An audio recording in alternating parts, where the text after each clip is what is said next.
Ang labo. I'm so proud of you all. And thank you to all grandparents and grandparents who helped me bring forth. I appreciate your effort. I and us and we appreciate your effort. I appreciate your guys, Maniyama, and I want to share your local experience from your recent trip. Bakit?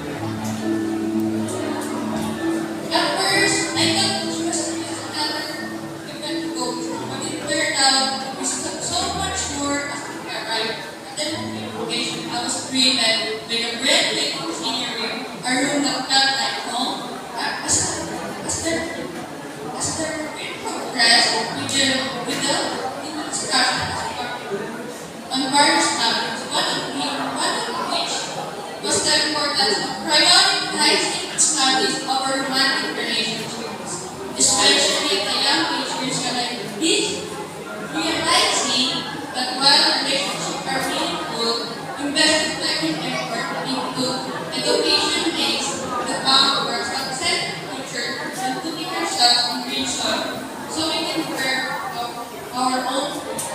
As the second day ahead, we learn how to cooperate, teamwork, and participate. And appreciate the time of our classmates and highlight which us make of it. Reflecting on this, I have to understand the significance of balancing personal that ourselves aspiration for good decision.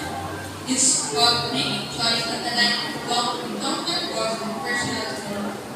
This review has not only provided with unforgettable memories but also powerful, valuable insight that will guide me and us forward. Bago ko magtatapos, gusto ko po magbigay ng picture sa inyo ng Bible verse na sa mga narinig ko sa Isaiah chapter 41 from 10. So, unang purpurahin